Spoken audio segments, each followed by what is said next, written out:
What's up, y'all? We're here for our weekly energy oracle forecast.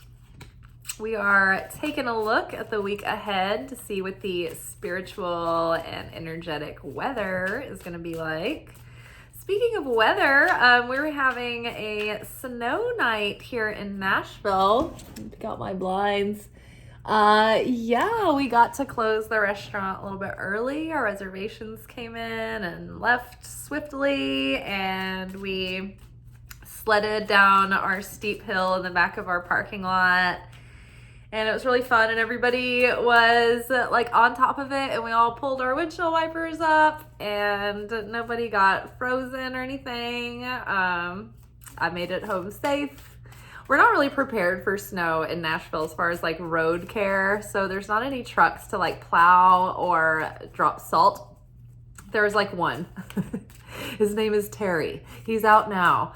But yeah, so people can't drive in the snow. It's pandemonium. So it's always a lot of fun. And I drive in the snow pretty good. So I made it home fine. I rushed home because I was thinking, oh my gosh, like I've got to detach my hose outside. And then I was like, am I supposed to let the water drip outside? And by the time I got there, my faucet was already frozen. And I was like, no, I've always been, pretty lucky during like freezing times and cold weather issues. So I was like, gosh, I don't know how to, like, am I supposed to drip it or what? And my mom called, she was like, no, dripping it'll make it freeze more. She's like, wrap a towel around the faucet.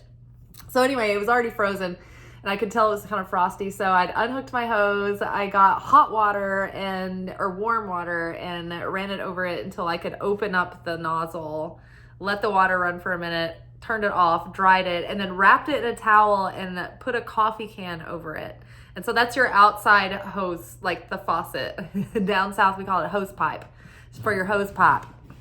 So you wrap a towel around it and put a coffee can on it to keep it cozy so it doesn't freeze.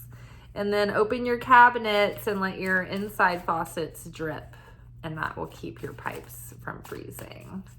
Okay, all right, let's get into the week now that we've had our weather advisories and our snow preparation tips. Okay, what's first? Ooh, expand. Boy, I'm feeling this. So already January 2024, it feels really good. It feels like this is going to be a building year. It feels like there's so much expansion. And it feels like all the work we've been doing in our thought realm and in our heart and in our soul and in our spirit, it's like all this time it's been so hard and it feels like nothing has been doing anything and everything's just been the same. And like all of a sudden now it's like, oh, everything's pretty good now. Because suddenly everything's just sort of like, going a little bit easier, going a little bit smoother. It seems like when we put our effort into something, there's results. And I'm with you guys. Like for a long time, it felt like, are there ever going to be results again? Or am I just spinning my wheels forever? So yeah, progress, expansion. And, every time we rise above our smaller selves, we die to that ego self, another layer. It's like we expand even greater and our vision widens. And the possibilities expand, So we expand in our potential. We're letting go of the density and the heaviness, We're letting go of hard feelings. We're letting go of grudges, of, ancient wounds and patterns and, things that have been subconsciously driving us for so long in subtle ways are becoming more apparent. It's like now that we've done so much of the major lifting, the big heavy lifting of the major obvious things, it's like, yeah, now it's just like when you move house and you go back around and it's like there's just like these little miscellaneous things around and you're like, I don't know what to do with this. This is just like debris left over. We're kind of like that. We've been in this huge transformational state over the last couple of years. So much has changed so rapidly. And so now it's like, oh, wow, we're starting to feel like this new version of ourselves, but there's still just a few random miscellaneous things that need to be gathered up and packed away and thrown into the moving truck. You know what I'm talking about though? It's like when you're almost done moving out and you've got like that like pile of wires and cables and like, I don't know, a piece of plastic cup, and you're like, I don't know what to do with the rest of the stuff, but like you can't throw it away either. So you're just like, keep walking in circles. Ooh, okay, so I saw this while I was shuffling and then it came out. So this is great. This is the card. When I see this card, I think name it and claim it. See all these gemstones coming out of the mouth? See the trees reaching up. The Celts, the tree was their symbolic connection to divine. You know, we're rooted deep in the earth, in what's, you know, real and constant. And we, you know, expand and not necessarily the earth of, I'm not saying that the earth is what's constant, because the physical realm is not constant. It is definitely a temporary fixture. But I just mean that, you know, building, like rooting ourselves in what is solid and eternal on a spiritual level, right?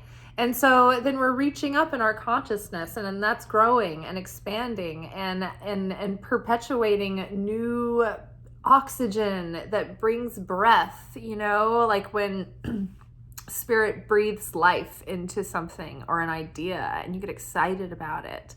So it's like our vision is expanding, our ideas are expanding, our consciousness is expanding, and the way that we're talking about things is improving, and we're manifesting. Our manifesting power is so strong right now that we're literally able to speak our manifestations into being. You know, our mouth is a very powerful portal. And it is, you know, it has the power of life and death. It's, you know, where we feed ourselves, where we nourish ourselves. And our speech, we have affinity with the light through our ability to take our ideas and our thoughts and make them into physical words, right? Making something from nothing, essentially. Taking an idea and being able to verbalize that is an act of creation. So our words are very powerful right now. Our transformation, the inner sacrifices that we've been making to the lower parts of our personality, the limiting parts of our personality, those are, when we heal those things and we correct them, they give us even more manifesting power, even more influence, because our vibration is higher, it's more fine-tuned, and it becomes more stable and constant. And the more stable and constant our vibration is, the clearer our signal and the more effective our prayers, our intentions. So watch what you're speaking, because more than likely you are speaking whatever you're speaking into life. And so, you know, be careful what you're saying about yourself. My mascara is running. I've been out in the snow, so I've got it's like I've been rained on, but you're not aware that you've been rained on because it just melts slowly. So you're like, oh, I've got like Alice Cooper face. Yeah, I just feel like we're speaking treasure into being, right? You know, name and claim it. Talk about your vision out loud to yourself. Pray out loud to the creator. I keep seeing this card. I just want to pull it. Growth. So again, this is like, you know, we talk about the tree of life glyph, that central column, that's like the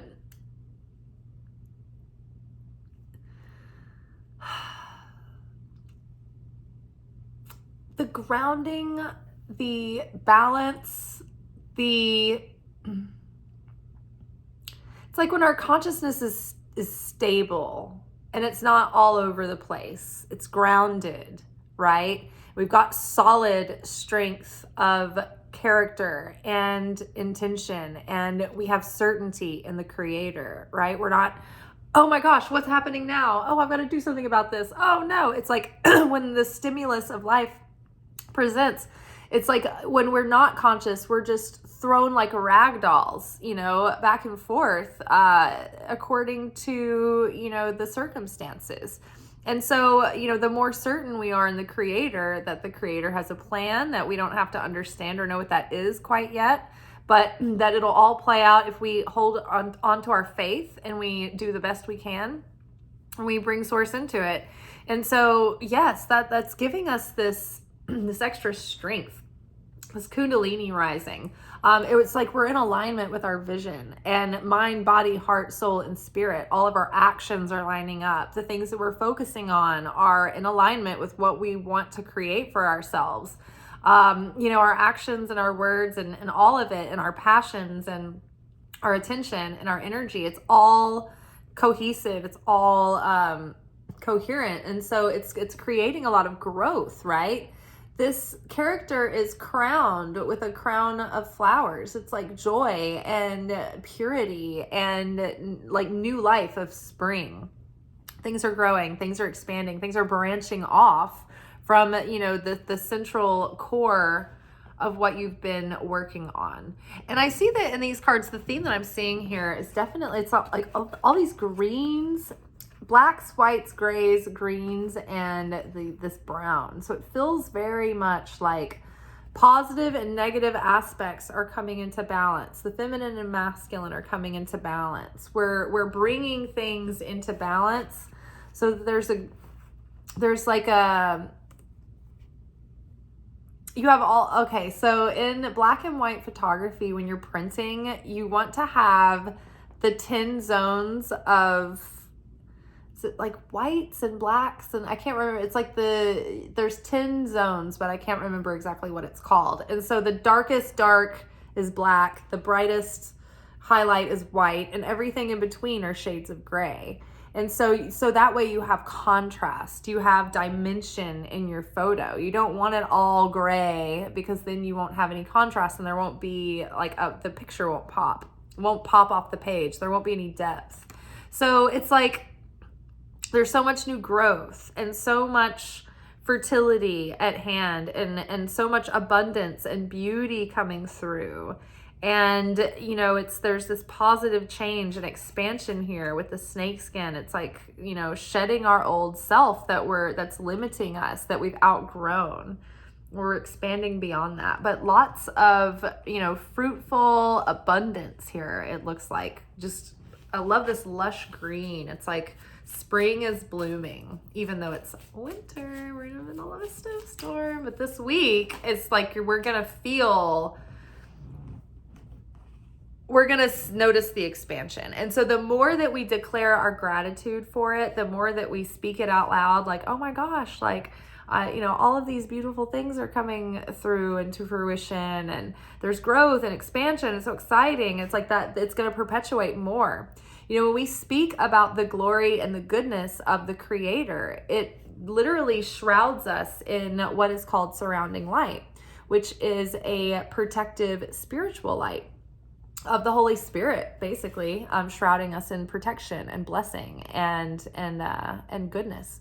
So yeah, when you speak about the goodness of the Creator, your gratitude and for what's going on and the blessings that you have coming in, it not only protects you, but it draws in more, it perpetuates more of the goodness that you're speaking of.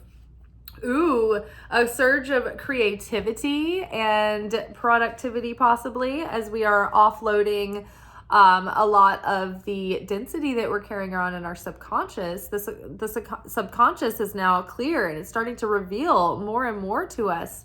And, we're starting to have so many revelations coming through, and it's like all of a sudden it's all clicking. It's like when you've been practicing a routine or something for a long time, and it's hard to get the moves down, or it's hard to, to get the timing right, or whatever it is that you're practicing that you're having a difficult time with.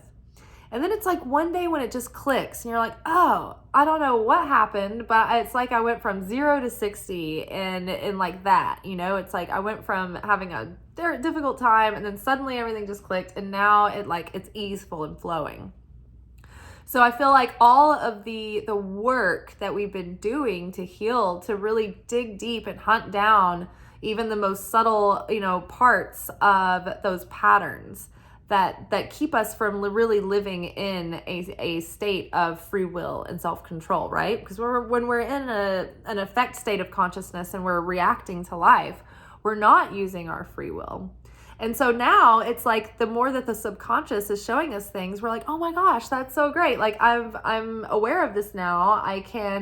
Now that I can see it so clearly, it has less power over me. And when I feel my reflex, like my muscle memory, go back to do that thing, that pattern, that, whatever it was, it's like, oh, that is undesirable now, And so we're shifting.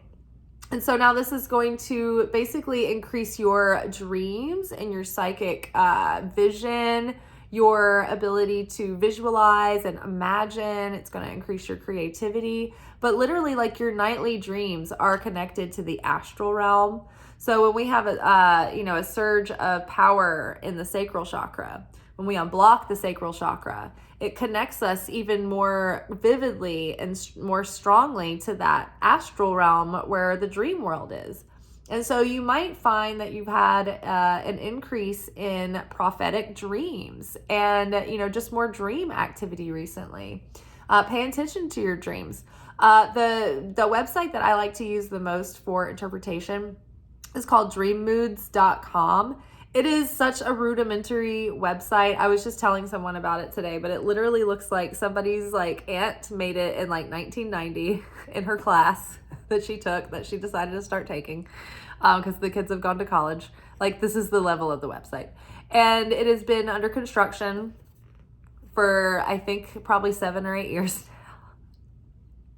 now. And so the whole thing isn't functional anymore, but the A through Z dream dictionary is.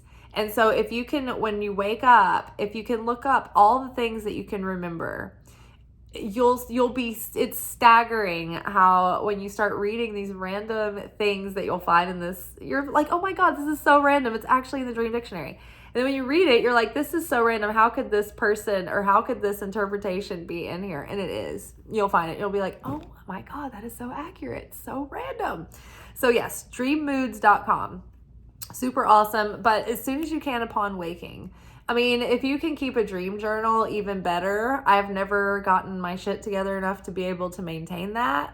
If I have a very poignant dream, many times I will write it down. And if I am on a shtick where dream journaling is my discipline, then I've been good in spurts, but it's always been difficult for me. But what I do is in the morning, as soon as I get the coffee started and nature calls, that's my first activity is if I can remember any of my dreams, I will look up dreammoods.com.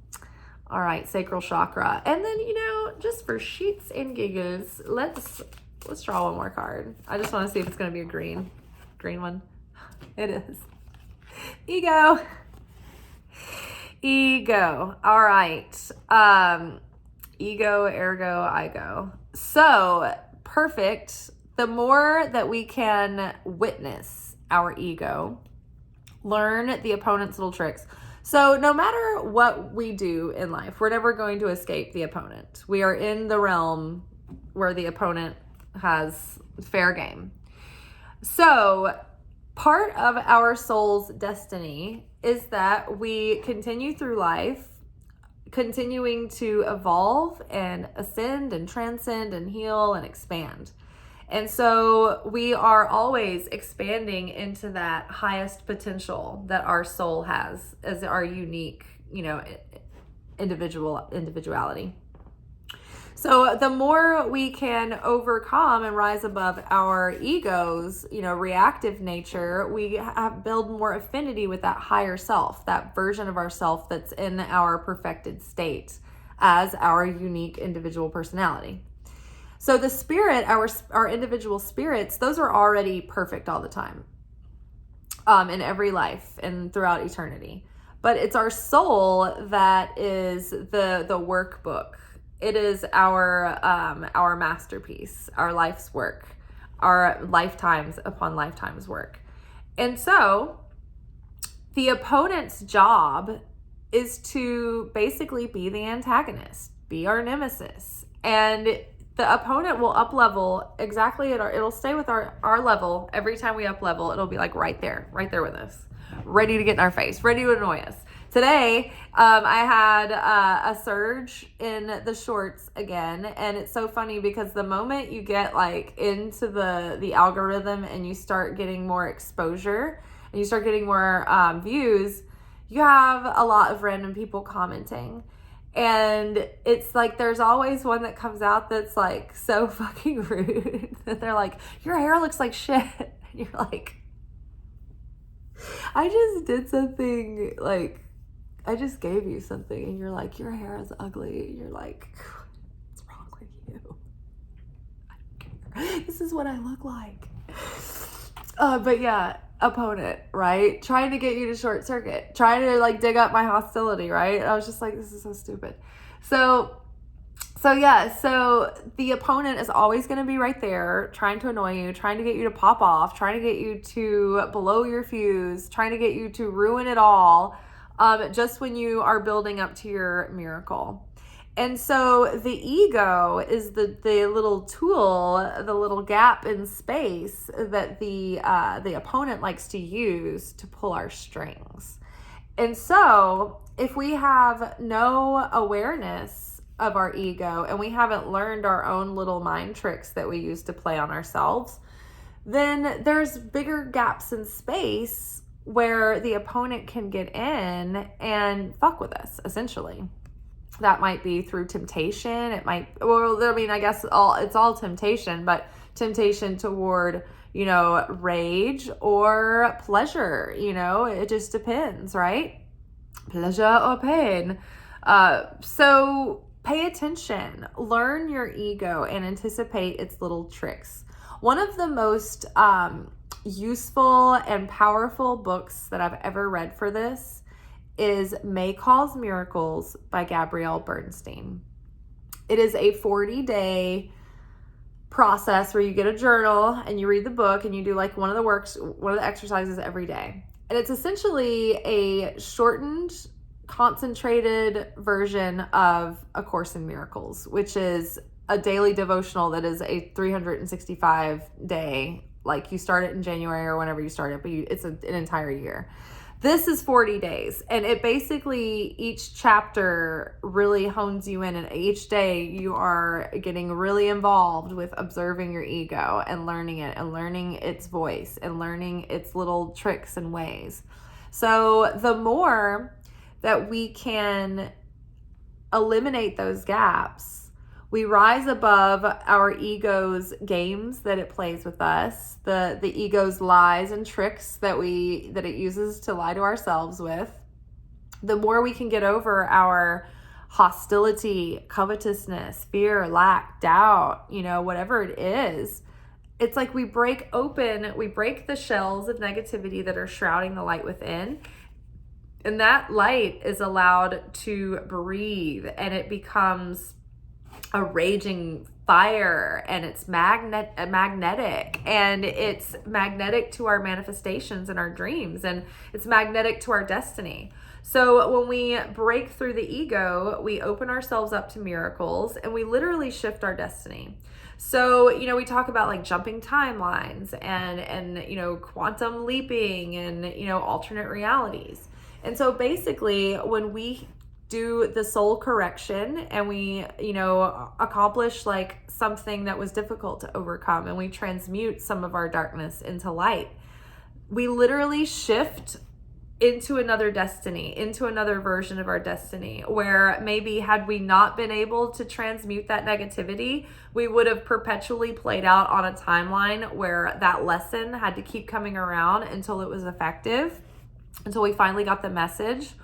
And then finally, like when you catch the message and you go through the process and you transform, like you're able to forgive, or you're able to let something go, or you're able to like face a fear, right?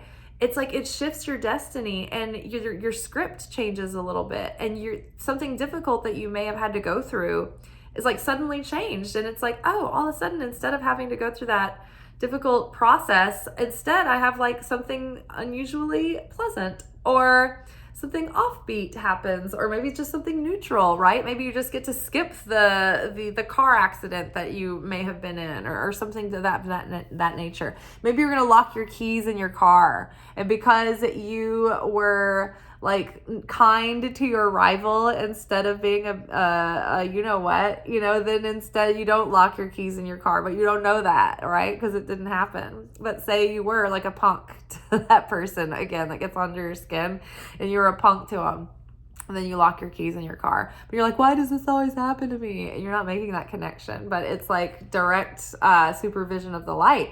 When you're a spiritual student, many times, if you do a boo-boo that you know better, you will immediately have a ruler come down and slap you on the hand, because the universe is like, no, you are a light bringer. You are a light worker. You are actually pushing the edge of humanity right now. You're not just keeping the status quo, you're changing the scales and adding to the light side every time you transmute your darkness. So don't ever think that for 1 second the opponent isn't going to be waiting to trip you up, because let me tell you, the moment you think the coast is clear, that's when you're in trouble.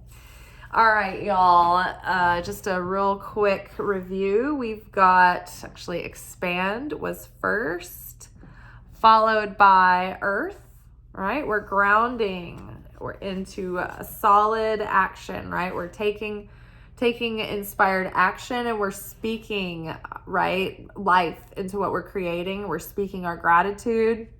We're speaking about the greatness of God. It's going to protect us and give us a lot more extra oomph. Growing. The more we find ourselves balancing our vices into a virtuous state and getting into that central column energy, it raises our consciousness. It solidifies our conviction and our backbone and our strength and our courage and, our bravery and our valor and our, alignment with what we want, right? And then it's like this surge of creative energy and kundalini and life force and all of this. So lots of growth, lots of expansion, lots of things branching off of, this core work that we're doing. Increasing our imagination, increasing our creativity, healing guilt and shame, especially anything to do with sexual guilt or shame. Offloading that is going to clear up so many things from our subconscious that's been driving us, so that we can finally break these patterns and these cycles that have kept us limited and circling around in the same painful lessons. And instead, we're breaking through, we're liberating ourselves, and we're going to be growing. We're not growing weeds, we're growing beautiful plants. Come spring, everything is just going to be blossoming. I can feel it. All right, you all, I hope you have a wonderful week ahead. Be careful out there if you are somewhere where it is anything anymore. Snowing for us, so be careful in the ice. I hope y'all got your milk, bread, cheese, and eggs, and coffee, all that. All right, ciao.